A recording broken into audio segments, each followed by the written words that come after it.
Phrasal verbs in English part 2। आज की हमारी पहली फ्रेजल वर्ब है clog up, CLOGUP, clog up, जिसका मतलब होता है बंद होना या जाम हो जाना। टू कंजेस्ट, टू चोक। दो एग्जाम्पल्स आपके सामने देखिए। पहला एग्जाम्पल, पर्वतों पर ठंड से पर्वतारोहियों की नाक बंद हो जाती है और वे मुश्किल से सांस ले पाते हैं। कैसे बनाएंगे इस सेंटेंस को? क्लाइंबर्स नोज, जो क्लाइंब करते हैं पर्वतारोही, उनकी नाक, climbers nose gets clogged up.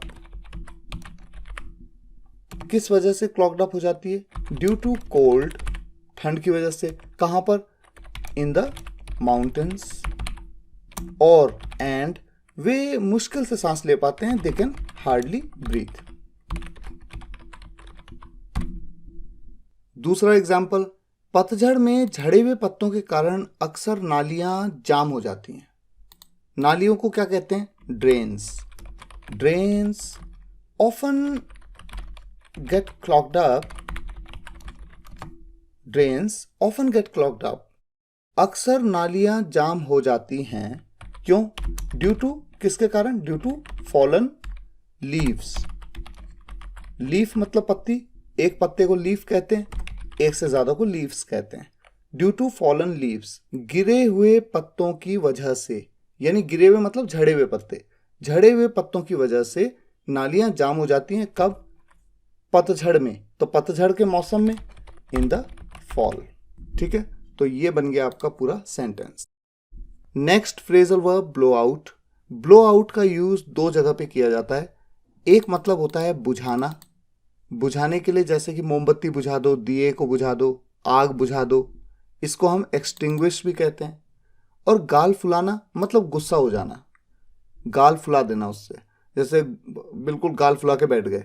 To puff out, to puff out भी कहते हैं, लेकिन साथ ही साथ ब्लो आउट का भी यूज किया जाता है। एग्जाम्पल देखिए, उसने अपने गाल फुलाए और कुर्सी पर बैठ गई।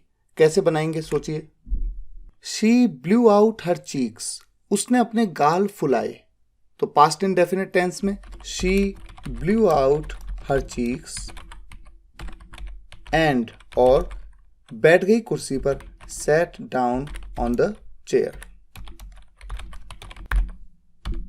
ठीक है, दूसरा एग्जाम्पल, जन्मदिन का केक काटते वक्त मोमबत्तियां बुझाना एक बहुत पुरानी परंपरा है। क्या है परंपरा? बुझाना। क्या बुझाना? मोमबत्तियां। ब्लोइंग आउट द कैंडल्स, पहले इसको लिख देते हैं। क्या करते वक्त? जन्मदिन का केक काटते वक्त। While cutting the birthday cake, एक बहुत पुरानी परंपरा है, is a very old tradition. तो ये बन गए हमारे दोनों सेंटेंस। अच्छा, यहां पर अगर मैं ब्लो आउट का यूज ना करता तो मैं पफ आउट का भी यूज कर सकता था। She puffed out her cheeks and sat down on the chair. और यहां पर भी अगर मैं बुझाने की बात कर रहा हूं तो ब्लोइंग आउट की जगह पे मैं एक्सटिंग्विशिंग भी कह सकता था।